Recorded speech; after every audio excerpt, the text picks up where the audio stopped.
I am Brittany Shawley. Welcome to my Miracles Mind Ministry. Today, I have a very special guest. I'm actually very excited to speak here today with Brittany Hartley. I came across Brittany from the stuff you've been sharing on TikTok and just all over the internet. And as soon as I came across your stuff, I was just captivated. There's something about it that spoke so deeply to me, but it's curious because we use different language and have come to a different perspective of things. And so I'm more fascinated than anything else. But just so people know a little bit about you, Brittany, Brittany Hartley is a proclaimed atheist, but you have a master's degree in the future of American religion, which is fascinating in itself. But she is also a spiritual director, specializing in secular spirituality, and also a nihilism coach. Also interesting. But then you're also the author of a new book called No Nonsense Spirituality. So, Brittany, needless to say, I'm so happy you're here. Thank you so much for being on my channel today. It's my pleasure to be here, and I don't often get invited to podcasts like yours that are a little bit more open to ideas of God. And so it's really a testament to your character that not only are you willing to have this conversation and dive in with me, but that you're excited to. And that's just it's really beautiful, and again, a testament to your character. Thank you. Well, I appreciate you saying that because this is just definitely outside my box of conversations too. But Hmm. there's something that's really drawing me in. So I'm just looking forward to just diving straight in. And I feel you're so passionate and just so, like, confident in everything you share. And I'm very passionate and confident about what I share. And so having a conversation, I think, is the best thing that we could do to just understand, each I other. totally agree. And I appreciate you for providing the platform for that because these kinds of conversations are kind of rare. So They thank you are. for doing this. Thank you so much, Brett. I appreciate it. Okay, so the place that I want to start with you is to just know a little bit more about you. Like, who do you work with? Who do you help? But also, what is your story of, like, what changed in your life, your mind, and your heart to even lead you to be where you are today and doing what you're doing today? Yeah, I'll try to fit that. I mean, that's a long story, You so I'll know. try to fit that in as best I can to the time we have. But I was raised Mormon, so I come from that background, and I deconstructed from Mormonism and found myself in Christianity. I just kind of assumed that, well, Mormonism isn't the right religion, and there's some evidence that I felt pretty confident in saying that. But there's still some things that I really like about Jesus, and I still believe in God, and so I just figured I had the wrong religion. So I spent a long time in Christianity. I did my master's degree and almost doctorate at a Christian seminary. The focus was process theology, which is this God that's in relationship with the universe rather than just kind of a creator out of nothing. It's more about relationship. And I found that God really inspiring and really interesting. And then through my, like happened to many people while in Christian seminary, I lost my faith in school when I was kind of really studying the Bible and really studying and seeking God. For me, it wasn't about I was wanting to sin or that I wanted to be an atheist. I had no interest in being an atheist. I didn't want to. There's a lot of things attached to God, things like morality and hope and being able to face death and eternal justice and family and community. All of that was wrapped up into God. So I really didn't want to become an atheist. It was very hard and very painful. But there was this doubt that I encountered in when I was in school where it just became very clear to me that God wasn't the one creating us, we were the ones creating God. Mm. And once that I really fleshed out that idea that it seems to be that we create a lot of gods, and most of the gods that we've created have died, and we've been humans for 200,000 years before Christianity even enters the scene. And once I'm really wrestling with this idea of how and why psychologically we create gods and kind of that side of things, it became clear to me that we were the ones doing this, and that science and understanding of the brain started to make a lot more sense, and dominoes started to kind of fall in my head. So I didn't choose to lose my faith, but at that time I did lose my faith. And on the other hand, I appreciated every minute of my time in Christian seminary, I still love and value Jesus so much. Like I still consider the work that I do being the work that Jesus would have me do. I still deeply feel that. And so after that experience, I've been trying to reconcile how can I rescue the things from religion, from Christianity, from spirituality that still just make life so meaningful and worth living and genuinely help people while also staying true to the rational side of my brain that's a part of me too, and not forcing myself to believe things that I just couldn't believe anymore. So currently the work that I do is, I tend towards clients who are more in the religious deconstruction and reconstruction. Also people in nihilism who have lost kind of God, faith, belief, lost a lot of things and find themselves kind of unanchored. I do a lot of work there. And really, it's an approach of how can I get you these spiritual tools and require the least amount of belief and faith out of you possible so that it's more effective in helping people. And I don't have to force people to believe things that they just don't believe. And so that's Mm, kind of where I hang out now is how can I focus better on getting these spiritual tools, especially to the people who have been most hurt by religion, who mm. are either are very rational kind of people, or they have been hurt by spirituality and religion in the past and are turned off by the whole thing. How can I get these tools to them? Because that tends to be the clientele that I work with the most. So that's a little bit of an overview. Thank you for that overview. I think it just helps us to kind of understand you more and like the path you've been on. And I love that. Like when I heard that that's what you did, like I turned to my husband and was like, you're so needed here. Like so many people are deconstructing their beliefs, deconstructing their faith, deconstructing their ideas of God. And then what? Right. And so Hmm. to me, you hanging out in that space where everything has kind of been stripped is such an important place to be. And I feel like that alone really ties into what I'm passionate about because a lot of the work that I do, I feel like ties into that. It's a lot of undoing. It's a lot of removing the Mm, blocks and shit that we've been learned here so that we can mm. actually have experiences ourselves of this stuff instead of just being told from the outside in.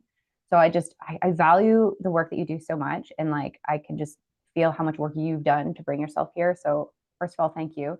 But I have this curious question and I'm interested where it'll lead us. But what would you say has been like your biggest challenge that you bump up against in this line of work? Like, what do you bump up against? Like for me personally, or the people that I'm seeing. Yeah, I guess the people that you're seeing, like, yeah, the people that Yeah. are in your orbit. I would say the first hurdle is, and you kind of pointed to it and alluded to it earlier when you said that people deconstruct and then they get to this space where it's what next. And that's Mhm. probably the biggest, like, first hurdle to get over is if you've been using a bulldozer, which I agree with you, like, is totally healthy to unlearn. Like, even if you are really, really happy in your religious tradition and spiritual tradition, you'll have to admit that there's things that's been mixed into your either doctrine or culture or both that are not healthy for people, that we have evidence that shows this is not good for people's mental health. And so for anyone, deconstructing tends to be something that we need to do in order to lean towards the healthier things and shed things that were never meant to be part of the good news, right? And so, one of the problems that I see people get stuck in is if you've been using a bulldozer for a few years and you're just bulldozing, let's say you're bulldozing, in my case, it would have been Mormonism, and then Mhm. I bulldoze Christianity, and then I bulldoze God, and then I bulldoze the concept of free will and the Mm. concept of the self and politics Mm. and sexuality and gender and culture things. And if you're just bulldozing for a few years, like, yes, that can be an incredibly growing experience. But at the end of that, you essentially have rubble. Right. And then when you try to build something, all you have is a bulldozer, and you can't build anything with a bulldozer. And so this is where I see this is the shadow side of deconstruction is like, yes, having a bulldozer is sometimes a great thing. But if you only have a bulldozer, how do you deal with things like, how do I build my meaning and purpose? How do I build community? How do I have rituals for myself and my children? How do I have a contemplation practice? How do I experience awe and transcendence? How do I experience gratitude? How do I face death and existential fears when I don't have any tools for that anymore? Mhm. And then if all of those tools are wrapped around religious dogmas that people can't believe anymore, or religious traumas, so those tools are now poisoned, you're essentially stuck in the rubble. And that's the place where like you said, like that I really like to hang out, because it's a place where I got stuck, and I see a lot of post deconstruction people get stuck. And so we have to start picking up tools, and the way that I do that is just by developing trust that I'm never going to make you have to believe anything supernatural that you don't believe. Mm. Let's look at the science. Let's look at the science of this tool. Let's look at how these tools have been used by religion, but go directly to the tool rather than do it through the religion. And then when we start to actually give this person tools for rebuilding their life that's not kind of triggering their religious trauma, they're able to then rebuild spiritual and meaningful lives, sometimes without God, sometimes with a new version of God, sometimes in their religious communities, but in a different way, sometimes outside. It totally depends on them. That's so good. I'm kind of tuning into what you're saying there as well, which I appreciate. The idea of like, okay, we're going to deconstruct this idea of God that we've been taught and that we have, but then perhaps it's not a God that fills the place, or perhaps it's maybe a reinterpreted God or a different kind of God. Can we stay there for a minute? And like, what does that look like? So when you're talking about the ideas of God, let's just say like Christian God or religious God, what are the pitfalls in that? And what are the things in the definition of that God that truly seem to harm people? And then how is it, like, maybe what are the tools that you help support to bring out this either new idea of God or being okay that they haven't found their idea of God yet? Like, can we kind of follow that bridge a little Mm, bit? yeah. So this is where the question that you're speaking to is really where mysticism really shines, including Christian mysticism and Christian mystic voices, Richard Rohr and the like. And it's really the separation between the subjective experience of what people have called God from making objective claims about reality. And so that tends to be the healthy separation that you can make. So if I walk into an ancient cathedral that has old art, and I know that people gathered there for hundreds of years to try to make sense of their lives and find meaning and purpose in it, and someone in that room says, I feel God here. As an atheist, I have no problem whatsoever saying, I feel God here too. Mm. Because what we're talking about is a subjective experience. It's awe, it's transcendence, it's human story, it's meaning, it's infused with meaning and art. And there's something incredibly profound about that. Now, if we use mouth sounds to call that feeling God, I have no problem meeting that word and saying, I feel God here too. Where I tend to have a boundary, and again, this may just be because I was raised Mormon and have, my own issues with that, is that what people tend to do in religion, and this is what separates religion from mysticism, is people tend to say, because I feel this, therefore God is X, God is Y. I know God wants this, and I know that this is the true religion, and I know the Book of Mormon is true, and I know astrology is real, and I know that this God hates gay people, and I know that your choices are gonna send you to hell. And all of that tends to be the religious overlay that we place on an actual subjective experience that all humans have. That spirituality is a part of who we are. It's part of our birthright as humans. And so for me, I want to separate what is the experience of what people have called God that is good. And we even have science to show that this is really good for things like depression. Spirituality, if spirituality was a pill, it'd be our strongest antidote to things like depression, suicide, and risky behaviors. And yet, when we start doing the therefore game, because I feel this, therefore, and then you make some statement about reality, that's where we get into trouble, because that's when my idea about God is now fighting your idea about God, and now we're in a crusade. And my idea about God, and I'm making claims to know things about the mind of God and what God wants for me and what God wants for you, and I'm predicting the future, and God told me that I'm special and I'm a prophet and this is the correct religion. All of that tends to combat people against each other. It tends to bring in a lot of ego. It tends to make statements about the world that we claim are true, that we just don't know are true. And for me, as someone who studied history, I'm looking at our history and all of our claims about what God is and what he's doing and how many there are and what they think about this political situation. And when we look across history, when we look backwards, we say, 100% of the time we've been wrong. Our batting record is 0. Maybe we're bad at this game. Maybe we can just appreciate the spiritual experiences of what people have called God, Mm. and maybe the therefore game, maybe we should leave that a little bit more to the science side of things. Or maybe we should be really cautious about that kind of game, because that tends to be where we go awry. And that's when our ideas start actually causing harm in the world, because now we can't have modern conversations about things because we're trying to figure out what the God of the Bible would have to say about it, and we're fighting about it. And that just tends to get really messy for people. Ah, the language that I put on that, or that I know of it, I don't know if you know, I'm a Course in Miracles student and teacher. So it's more to me in the mystical realm versus the religious realm, even though it uses religious language. So I'm always trying to be the Mm, bridge between worlds to help things be understood and not triggering. And so I feel like the language that's been given me on what you're saying is there is this ultimate shared spiritual reality. And then us as humans put our own meaning on it. And when we put our own meaning and our own conclusions on it, those meanings and conclusions are often what divides us. So now there's this us versus them mentality versus this we mentality. And so I've found it so toxic when we start making those conclusions on what God is and what we are and what we think truth is. And it doesn't have actual like experience or science to back it up. And so I mm. can kind of really tune into what you're saying and agree. When we put our own meaning on it, that's when we head away from what is united in that spiritual essence that unites us all, because now we have our own ideas on it, and our own ideas Mm. are got to be cleared. They've got to be cleared out. So I'm a Yeah, big it fan of, reminds me, yeah, go ahead.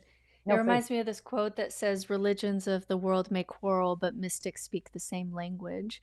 And that's where, mysticism, there tends to be a lot more, positive data, positive science, science on the human of well-being that says, hey, there's something here that's really interesting that we can actually, for example, plug in someone's brain and see that they're less neurotic, that they're Mm, less us versus them, that they're less kind of mm, ego focused, that we actually have some data that shows, hey, there's something here that we can't just dismiss as woo. And for me, this is where you and I, like, our paths will diverge a little bit. For me, I find that easier to do when we actually kind of leave God off the table and go to the tools directly and kind of use a mm, more scientific approach for that. But mm, that just tends to be the flock of people that I'm in and that I'm speaking to. But mm, when we're speaking in that mystic language of I feel God here, that's where my ideas about, God and reality and your ideas about God and reality get set aside. And for a moment, we're just humans enjoying that space together, speaking the same language. And that's something that I know that you do on your side of things too. That's the part that's that the we're core. both trying to hold on to, but Yeah, kind of from different sides of the spectrum. it is. And I don't think we're at that far from the spectrum, because No. Mm-mm. when I came into this stuff, I didn't have my own ideas of God. And this is something that I've been so grateful to my parents for. They didn't raise me in religion. They didn't raise me even in spirituality. They said, love is what is real, love others and love yourself. Like that was like foundational element. That's all I knew.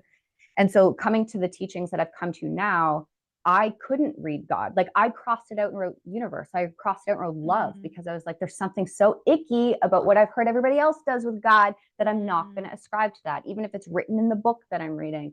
So it really took me a long time to say God and to say Jesus and to know what that means mm, for me. But at the same time, not take what I've learned and experienced and seen and felt and whatever and make that what everybody else has to believe. I mm. right. So I want everybody to Yeah. come to their own realizations of truth in their own path and in their own way. And I think that if we stand up as being like, oh, well, I know I found something that other people don't know, that's where we get in the realm of idolatry and cults and just you're further away from the we-ness that I really believe we should Yeah. highlight. So totally hear what you're saying. Something that I say on my channel is that the difference between the most deconstructed Christian who's doing kind of what you're doing and the most spiritual atheist who's coming at it from the other side but building these things up.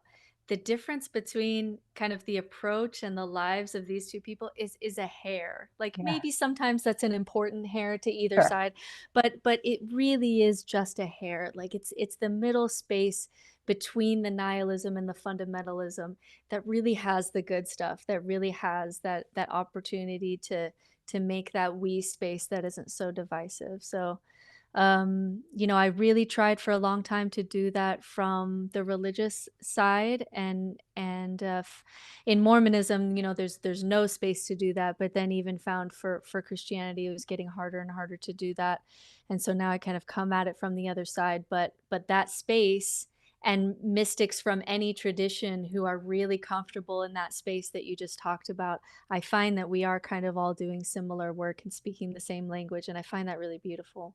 I find it beautiful too. And that's why when I hear you, your words might be different than what I'm hearing, like the words that I would use, but there's such a recognition. There's such a like a yes, yes, yes. Like it just, Sorry, I lost you, Brittany. I can't hear you. uh-oh, my mic is on. Unstable connection. Hold on one sec. It's like wonky. I can edit this out later. Okay, Is it back? you're good. Yeah, you're good now. Okay, Yeah. okay. Sorry about that. Sometimes it's a little weird No, in my you're neck good. of the woods. I don't really know what I was just saying, except for the fact that, yes, like when I listen to you or listen to others who are in your space, even though we're using different words, there's such a recognition and there's such a resonance and Yes. there's such a yes, yes, yes. And I feel like you speaking of topics that many people shy away from is what is so needed and like so commendable. And that's why I want like your voice on this stuff. Because we need to come at it all angles. We're all different. We all have different upbringings, different backgrounds, different religions. And so we need different customized language to help people where they are. And so Mm. this is amazing for me. Um, Okay, well, you did mention a little bit about this idea of like the importance of tools, which that's what I'm all about. I'm about empowering people with tools and making it as practical in your everyday living as possible, right? So, can we talk a little bit about maybe what are those tools that you would suggest people, either those who are in their process of deconstruction or have deconstructed and don't really know what to do? What are tools that you kind of offer to people or suggest to people?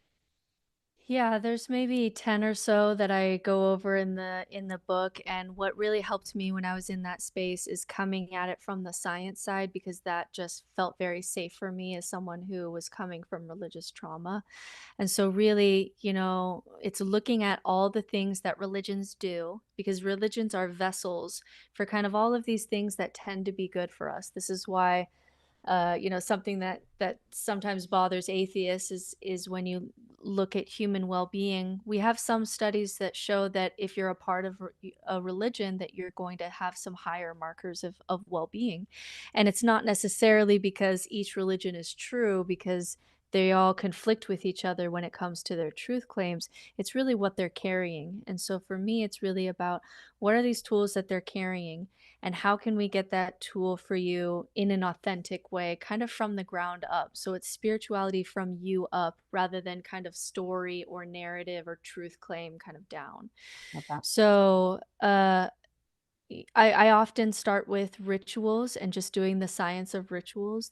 That we have solid science that shows that rituals, for example, decrease pain, increase pleasure, mark values, and help us process emotion. And we have science that shows this, that getting our bodies involved is really powerful.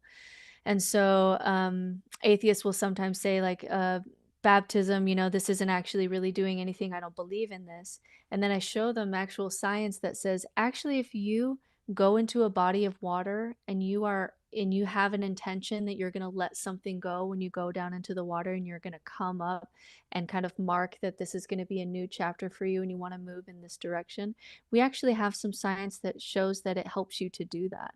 And so then you have to actually wrestle with, oh, there's something here underneath the truth claim that you have to get baptized or God's going to set you on fire forever. Like there's something more going on here, right? And so really it's looking at what is the science of rituals, and how do we have rituals around you that remind you of your core values, of your meaning, of your purpose, of things that are beautiful and profound and worth being awake and alive for. How do we have those, how do we have those quotes and those images and those rituals around you the same way that you would with a Jewish liturgical calendar? But what is your liturgical calendar of your life and your family? What are your stories? And really building that in from the ground up. And then looking at the science of awe, we have incredible science that these are states of consciousness that are less neurotic, that they change our personality, that they increase gratitude, they increase compassion, they allow us to let go of grudges. We can take people through an awe experience, talking about how, looking at the earth from space, we can take people through these kind of guided meditations and actually watch changes in behavior afterwards. We can look at morality and that the science of well-being and the science of happiness, that morality is going to be a part of that, because you psychologically can't be at peace with yourself if you're doing things that you know that you shouldn't, that you'd be ashamed to do because you know that it's wrong, because it causes suffering on someone else. um Even something like contemplation, like how do you connect to your deepest self and outside of yourself, and look at, prayer is one of those things, but there are hundreds of other ways that humans do that. What is that for you? Community and love and pilgrimage. Even what is your Mm, pilgrimage? Where do you go to connect with others who kind of like this thing like you do too?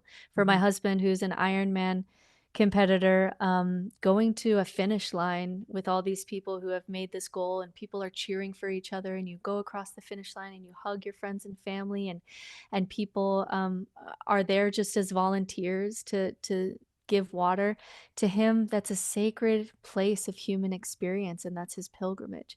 And so it's essentially taking all the things that religions do and saying, how can we build this from you up? Because you have core values and you have a voice and you have experiences that we can use to start building from there.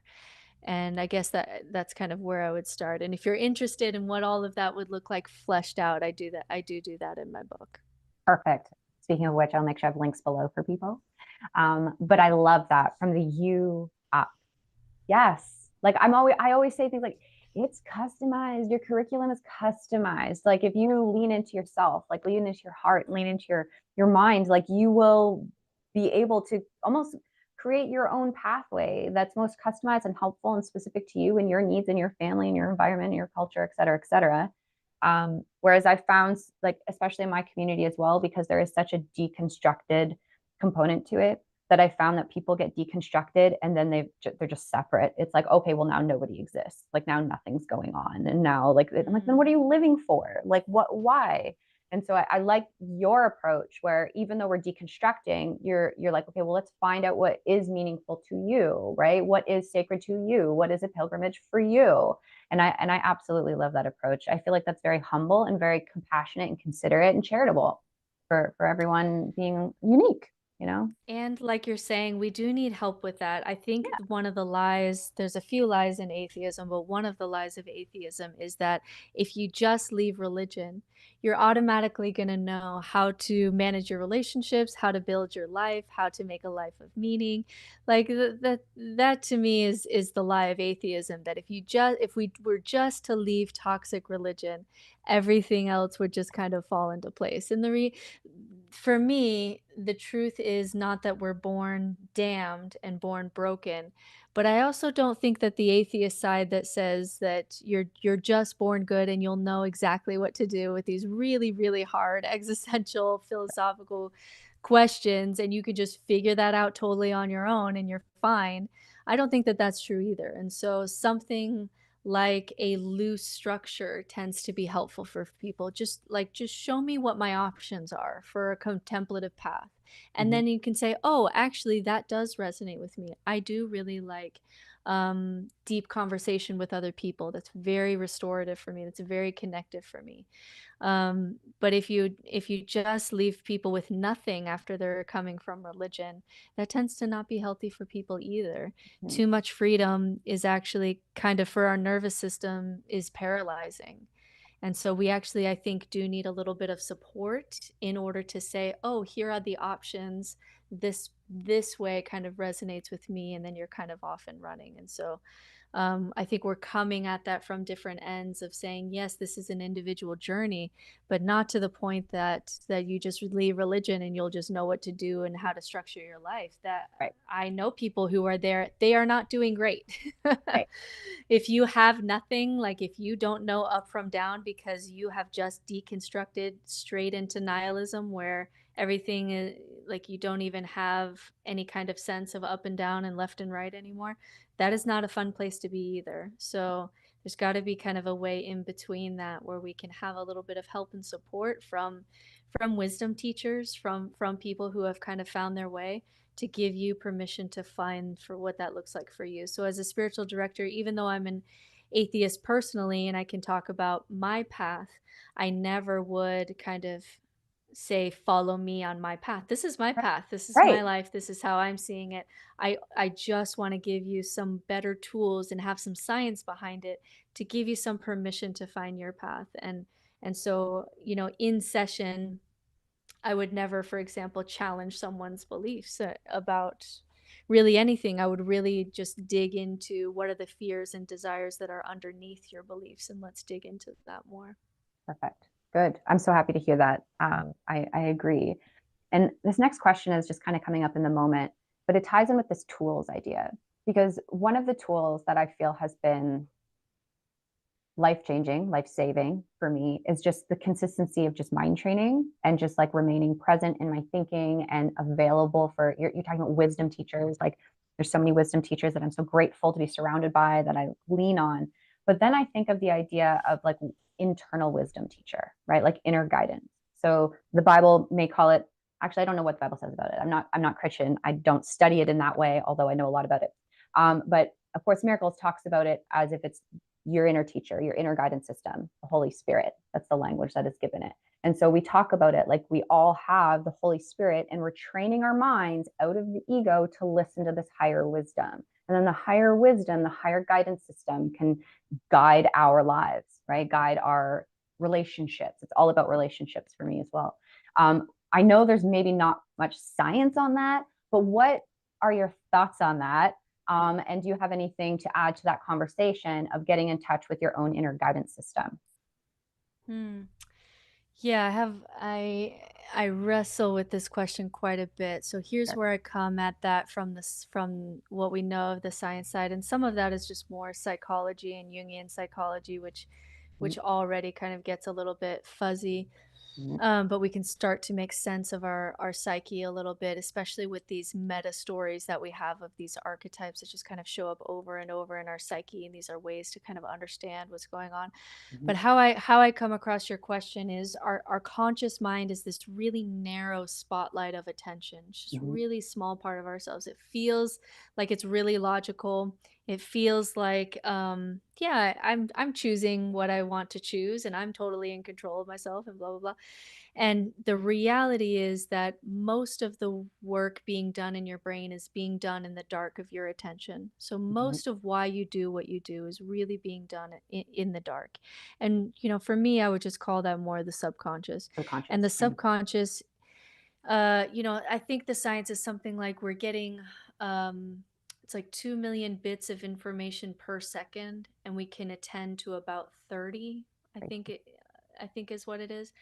And so our body and our brains are holding a lot more information than our conscious mind could ever pay attention to.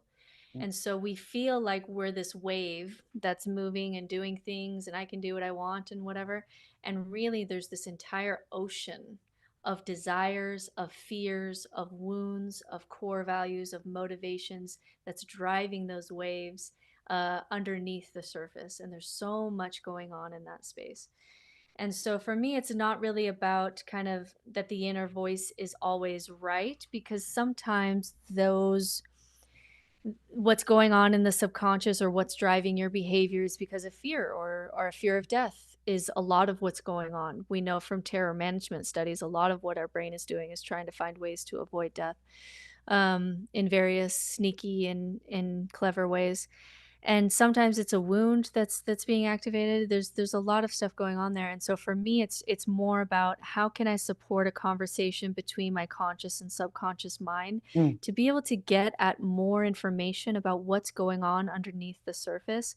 And so for me, rather than and I do think that prayer is, although for me personally, I don't think that we're actually praying to an actual deity. I think that prayer is one of the tools that we have come up with as humans to be able to support that conversation between our conscious and subconscious mind.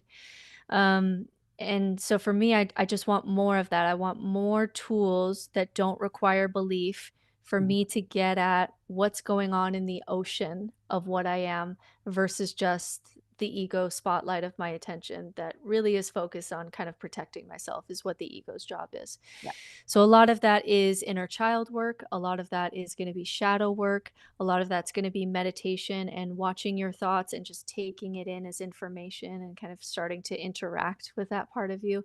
And for me, that also includes psychedelics, which has been part of religion and spirituality for a long time. Not as much, in the past. It's having a rise recently, but it is one of the ways that humans historically have been able to turn off kind of their ego mind and see what's going on in their subconscious. And that has been a part of religion for thousands and thousands of years. So that's also a part of what I do too. But essentially it's how can we there are various ways that we can do this. You can do this by flipping over a tarot card and asking yourself questions and seeing what pops up into your conscious mind from your subconscious.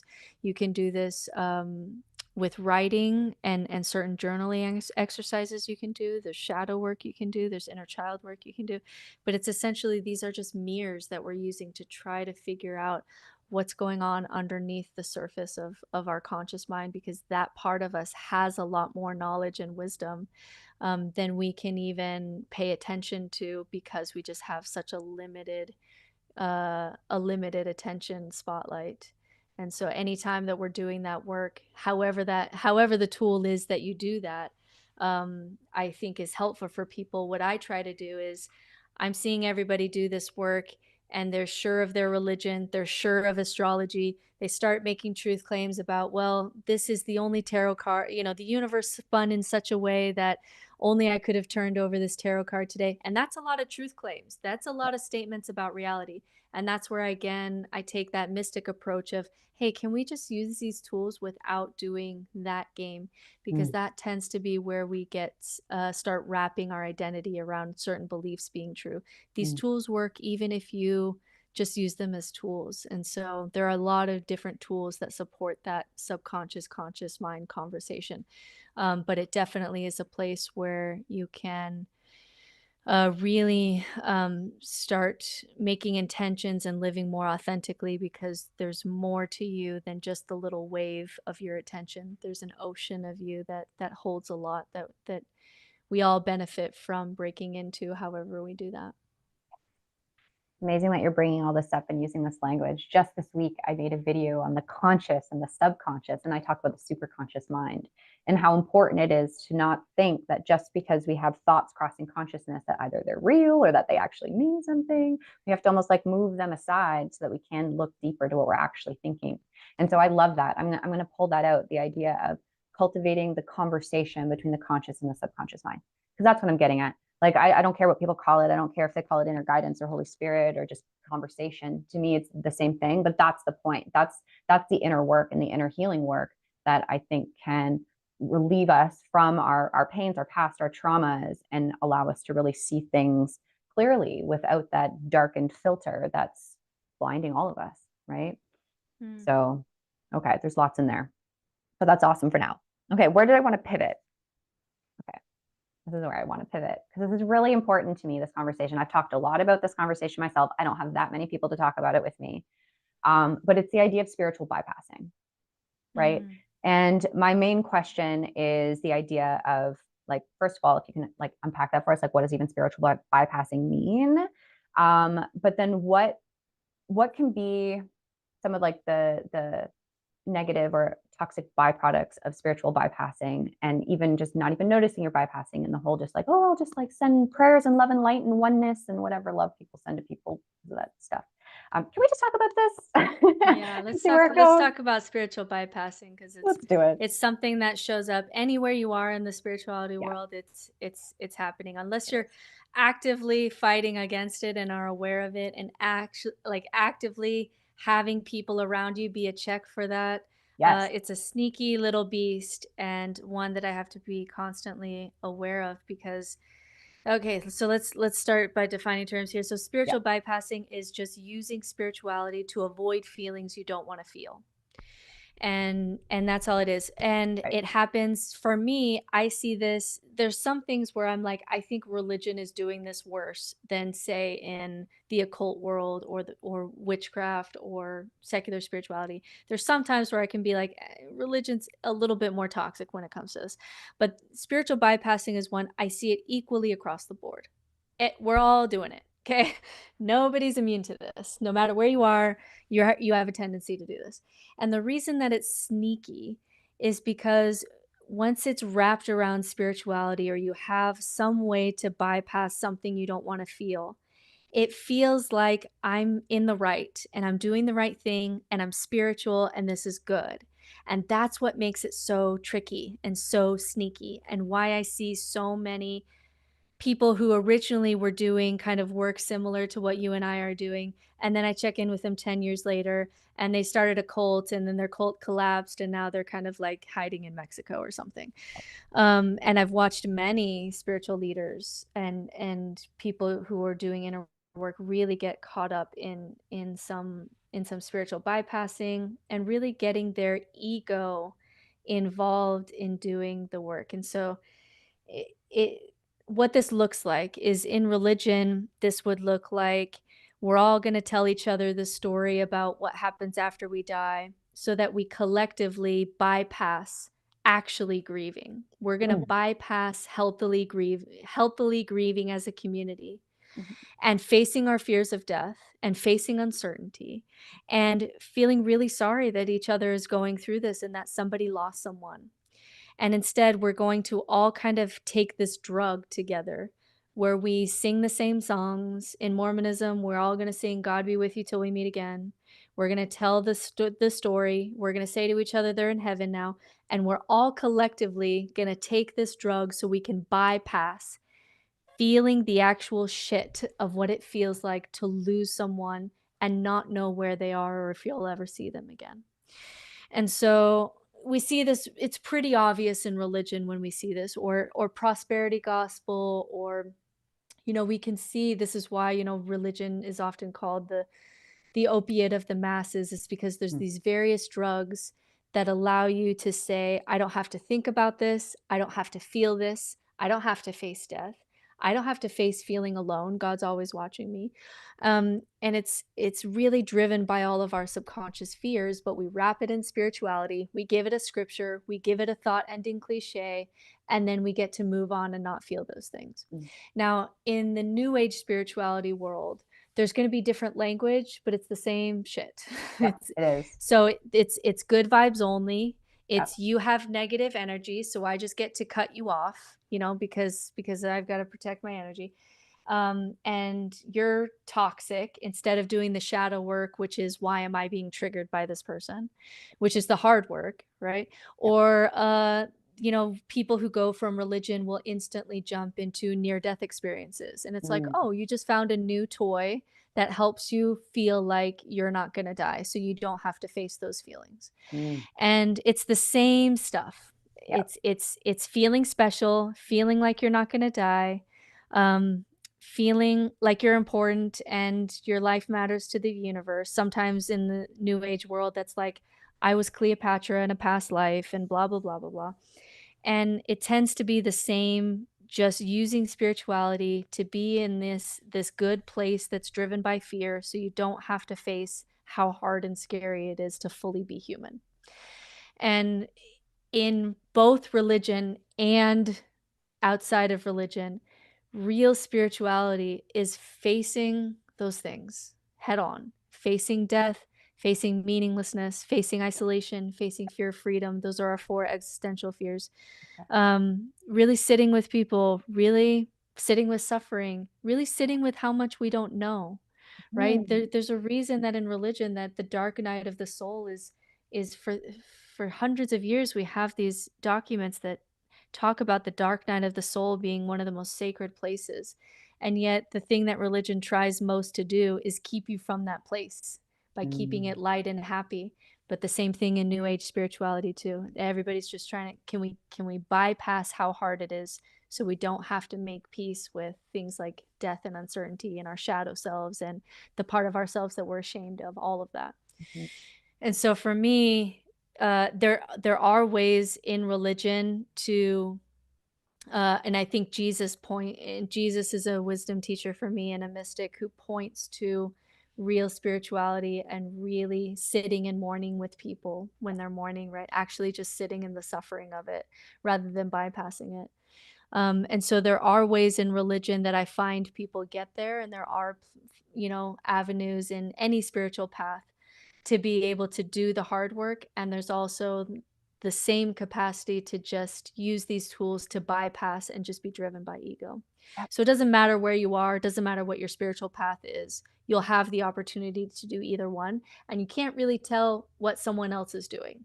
Mhm. So if someone else posts on Instagram, it really can be because they're trying to find other people to just share this language and experience with. Or it could be because they're posting, I don't know, I had an ego death this weekend on retreat, and they're posed in a meditative position and they're wearing Lululemon, and it's all, and they get a lot of likes and they get to feel really cool and they Right. get to feel better than people. And you don't know from the outside why people are doing what they're doing. And so I don't call people out on their own thing. All I can speak to is, hey, we're all doing this. This is how I do it. These are my temptations for spiritual bypassing. Here are my own spiritual directors that I have to check me, who are aware of how I do this. And it's something that you have to kind of work on from within, because you can't tell if another person is doing what they're doing on their spiritual path because of ego or because they're doing the work, because that's deep to them. You're not going to be able to tell by their actions. So it's Exactly. really an inner game of checking in with yourself. Why actually am I doing this? Why actually Exactly. am I making this post? And so what I see from spiritual teachers is they get a little bit high from the idea that they're helping people or the idea that they're spiritual, rather than actually doing the quiet work of helping people just for the joy of, for me, it'd be a one-on-one coaching that you feel like you hopefully helped that person, but nobody else knows, that to me, if I can stay in that place, that feels like I'm onto something of just really being in that human to human connection moment, rather than talking about being the kind of person who does that, which tends to be my ego showing up, right? Yes. And I love that question. That's a similar question to what I asked. Like, what is it for? What is it for? Mm, And we can't judge anybody else, but we can check ourselves. And I love the idea of having support around you who can keep you in check, because that's really important. We don't always know, right? My husband's really good at that, of calling me out on my bullshit. But I welcome that. I need that. We need that, right? It's holding ourselves accountable to the path that we said that we're on. And I just want to add some other thoughts on there too, because I've noticed in my community, a lot of what they do is they've deconstructed so hard that there's nothing, that they've almost like even severed their relationships, like even severed that there's someone here to like join with and be with and heal with and grow with. It's almost this idea of like, nope, there's oneness, therefore one singular, and then they just kind of like cut everything else off. And I've noticed with that, this like empathy is missing, yeah, like relationships and joining together is missing, and it's just like concepts. But they think that these concepts mean something, and they get all these likes back because their words sometimes appear real, but then it's like this empty shell. And so I'm mm. always wanting to kind of highlight that both in myself and just in general, that like you're saying, we all fall into this, and we just almost have to check ourselves. We have to kind of be mindful of that. And Yeah. and I This is the go ahead. trickiest thing for me, is that when I ask you what you're doing, your brain's gonna come up for a reason for why you're doing what you're doing, and it's gonna feel really rational. So the person who's just kind of talking about, oh, it's all singularity, so I'm just gonna Right, float over here on my mat and whatever, right, that's gonna feel totally perfectly rational to you when you're doing it. But what is like we have to recognize that, and we have really solid science to show this, that as much as we like to think that we're right and think that we're rational and think we have rational reasons to do what we do, the reality is we are feeling and emotional creatures that are responding, and our rationality is added second for everything. right. What your political party is was an emotional attachment to something, and then you added rationality for why you're Republican or Democrat. Like Mm, that, across the board, we know that to be true about human behavior. And so that's what's so tricky about it is I can mm, ask you what you're doing and why you're doing it, and you're gonna feel like, oh, it's because of these reasons. When really it's like, oh, it's being driven by my fears. It's being driven by this childhood wound. It's being driven by this or that. And so that's what makes this is why we see it so pervasive, is because it's going to feel really real. We can even I really love digging into split brain studies. This is mm. actually where I lost my faith in the souls, because you can split a brain and all of a sudden you're two completely different people, and so this idea that I'm a me and that I'm a soul, it was really hard to reconcile with some split brain studies.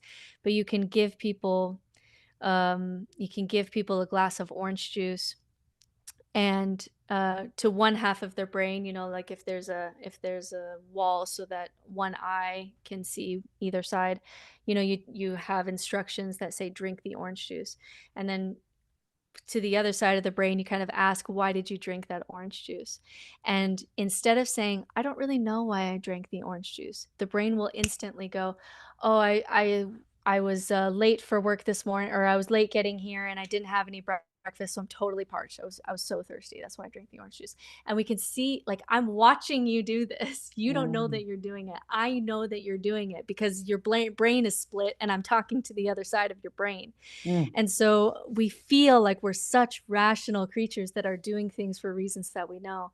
And the reality is we're just these deep oceans that are there's a whole universe of information inside you that you can explore and never get to the bottom of that well.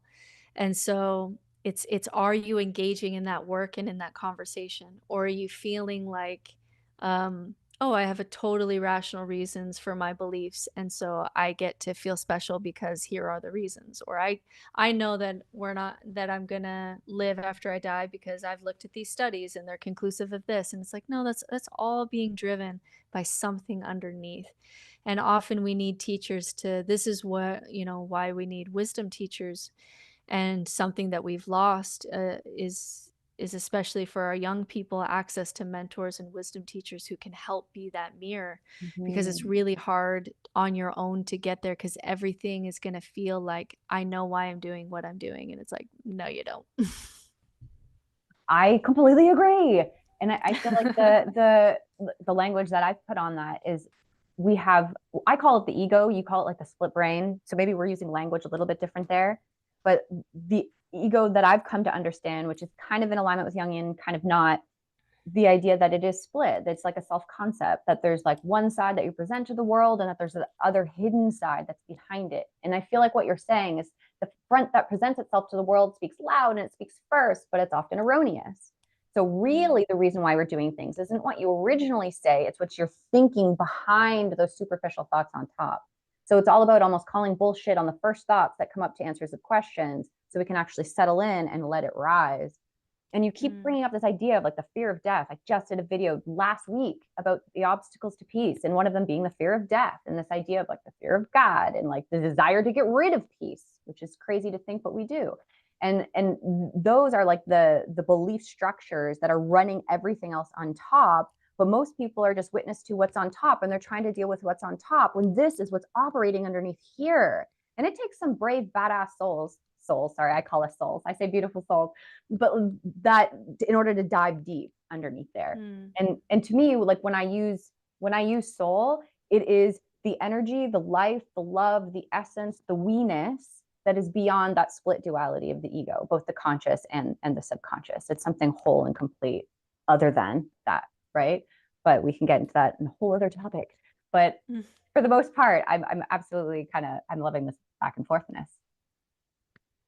Love it. All right, what's next? Let's see. Okay, we're kind of coming to the end here, Britt. Okay, the last thing that I maybe wanted to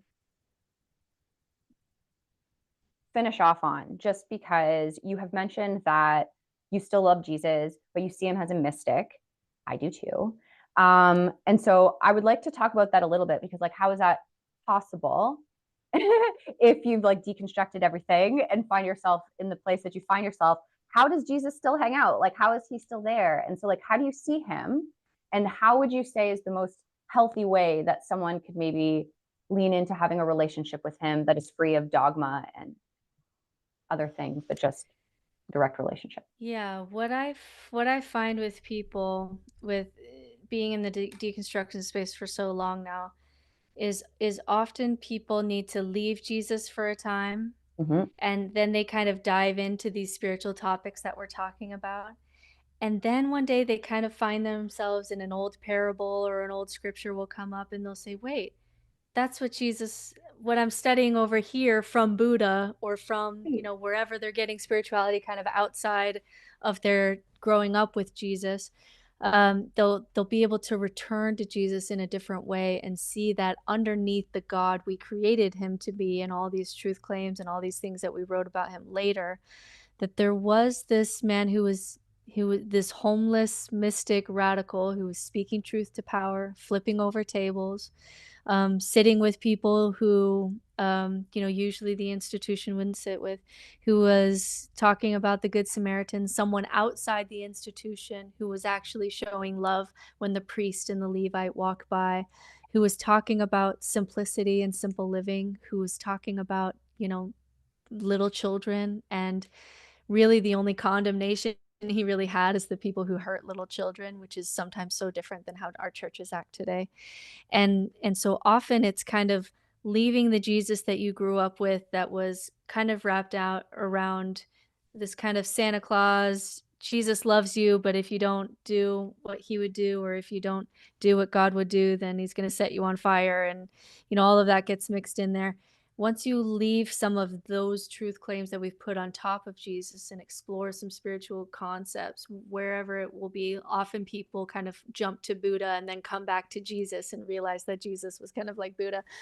Then I see people come back to Jesus in a totally different way. But I don't know if you can actually get there through just an evangelical reading of scripture, right, in your church. It's almost like you have to leave that for a time and then come back and see what was at the root of these things. And so for me, when people, most of the Christian comments that I get, on TikTok or on social media are going to be condemnations of one type or another. And a lot of them talk about, turning my back on Jesus and Jesus still loves me. And for me, I feel like I'm still doing now something that Jesus would have me do, which is I'm tending to the people who have been wounded on the side of the road when religion is walking by, when religion, the Levite, the priesthood, is walking by on their way, and someone outside the institution is providing some service. That parable is incredibly meaningful to me and still guides a lot of the work that I do. I see ways that in the parable of the sick man, where the four friends cut a hole in a roof so that his friend could come to be able to hear these spiritual teachings. I still find myself being driven by, how can I cut holes in these theological roofs that divide us, so that people who are most hurt can get at these spiritual tools that really help people to feel happy and to be together. And so I go back through all of these parables and still find nuggets of wisdom and things that inspire me and things that continue to guide the work that I do. And I found that now, being outside of religious institutions and really outside of even religious language for the most part, I find myself closer to Jesus than I ever was when I was inside of a church. I find myself in the trenches. I find myself being surprised by people that I would have judged when I was in religion. I find myself living a more simple life and a more service-driven life. And then people will say, yeah, but what matters is that all you have to do is you have to believe in God. And then if you believe in God, you believe in Jesus, you'll be saved. And the parable that stands out to me for that is he says, some in that day will say, Lord, Lord, I didn't know you. Or I know you, and then Jesus will say, I don't know you. And it's kind of the sense that you can know who Jesus is or know who Jesus was or who God was, but what matters was your actions. Did you act that way? Mm. And for me, the reverse of that parable then is also true, that there would be some in that day who said, Jesus, I never heard of him. I don't know this Jesus. And Jesus would say, you do know me. You knew me when you fed the hungry. You knew me when you visited the person in prison. And to me, there's a lot of people on TikTok who will say, just you wait. Just you wait. We're gonna have that day in heaven, and you're gonna be so sorry, and you're gonna No. say you were right. There's this smug, like, I can't wait. I can't wait for you to say, for you, the smug atheist, to say, oh, the religious people were right, and I don't want to go to hell, and I'm sorry, and blah blah blah. Like, they're waiting for this moment in this kind of spite kind of feeling. And the reality is, even as an atheist, even someone who kind of speaks about what I see are the problems of belief in God and the supernatural, I have no fear about standing before God and Jesus because like I said in my story, I didn't choose to lose my faith. It wasn't something that I wanted. It's how the dominoes kind of fell in my brain. And I still, without thought of reward, truly believing that we're going to be worm food when I die, still try to live a life that Jesus would have me live, that I feel inspired to live a moral and meaningful and even spiritual life. And a God who is worth worshiping, I think would be able to understand that. And a God who's not worth worshiping, who says that the brain and heart that I gave you that led you out of the church, I'm going to, send you to hell forever now for that, is not a God worth worshiping, is not a God I want to be in heaven with anyway. And so I actually have this idea that I'm going to arrive at the pearly gates and be filled with fear for my choices as an atheist. I have no fears about that. I'd be ecstatic and excited to be wrong if something were to happen after we die, because I'm at a place today where if you pressed me on it, I would say that I don't think anything happens after we die, but except our molecules get reorganized into new things that get to experience life and being, and that can be a cool thought. But no, I don't have any fear of facing God or Jesus, and I still find myself inspired by those stories, even now, or maybe especially now, outside of religious institutions. Amazing, Britt. That was a little mini sermon. I love it. Like, preach, sister. Yeah, that got a little sermony. That's my old religious kind of being at the pulpit days. That's also my vibe. So like you're picking up on it over here. Yeah, That's yeah. beautiful. And like I think that's so refreshing, like I must say. And I feel him in you. Like I feel him in you. I see him in working in you. And I feel like that is the demonstration that he's alive in our hearts, in our minds, is that we feel called to serve others. We feel okay in the place of not knowing. We feel like free of fear to the degree that we possibly can be, and that we're just here to just help others that are sent to us to help. Like I feel like Jesus was the perfect example of speaking truth to power and just like helping those who were asking him for help. And he was just like a loveless, I don't know, a completely loving, like fearless, just mystic, and I feel like anyone who can let go of what we've been taught about him and open up themselves to having like an experience with him, and even like you're saying, like read the scriptures and the parables from him with new eyes, it's life transforming. That to me is one of like the greatest tools, is having a direct relationship with him without theology and religious ideas and beliefs projected onto him, quite frankly.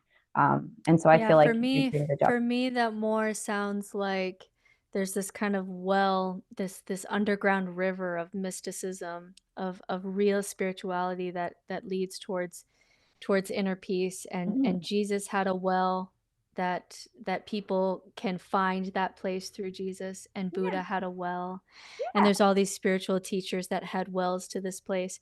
So for me, it's less about kind of your relationship with the people who dug the wells and actually kind of drinking the water, more or less. Ooh, yeah. And so, because, relationship for me on this side of things, it brings in a supernatural element that I can't totally get on board for, but I can say that, in my image, I see all of these spiritual teachers in all the religions and outside of religions that are digging their own wells to this place of inner peace and self-knowledge and simplicity, and where it's less ego driven, and you just suffer less in these states of Mhm. consciousness. Mhm. And maybe your first drink of water is through a teacher who helped guide you to this place and show you some of those things. But eventually you can get to a place where you dig your own well.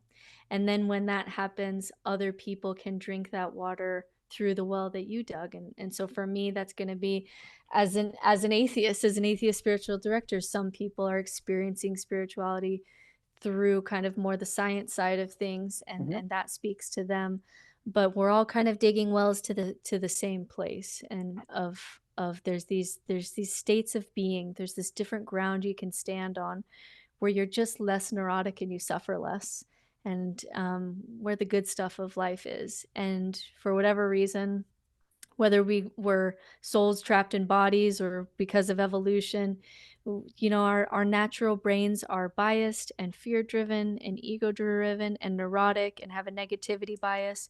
And so it takes a little bit of work to kind of undo those natural states in order to get at a place where it's you just experience you're happy to experience just being alive and being able to play whatever this is. Ben, Britt. Yes. Well, well, we're over time. I mean, I could talk to you forever. I feel this is really good. Mm. I really appreciate you. So thank you for sharing everything you shared, and thank you for doing everything you've done and everything you're doing. May you continue to dig your well, and I'll dig mine. Find ourselves in the same place. But I'm going to make sure all of your links and information and all your books and stuff are below so that people can get in contact with you and stay connected with your work. It's really important work. So thank you so much, Britt. I really appreciate you doing what you're doing, and really resonated multiple times in our conversation, and felt like we would be good company together. And I don't often get invited on podcasts uh with people who are still kind of doing this work from within some of the religious language, and these conversations are just so important and so incredibly rare, that I'm just so grateful. Of all the podcasts that I've done, it's more or less of an echo chamber of the people who are like me and see things like me, and I get annoyed by that because I don't want to be in an echo chamber. I know that there's ways to connect the ideas that we're working with kind of across culture and across time and Mm. across language, because there's something deeply human about it. And I don't get enough to be able to kind of make bridges towards other people Mhm. without it being kind of an echo chamber. And so thank you so much for doing what you do so that we can continue to make bridges with others rather than divide. Oh, beautiful. Thank you so much. And I feel the same way. And so hopefully this is just the beginning of many more conversations and many more bridges that we can build because I'm That's totally right. And here for us Britneys have to stick yes. together. Pretty bitch. That's right. All All right, right. dude. Take care. Thank you so much. Bye. And thank everyone for watching. Thanks. Bye.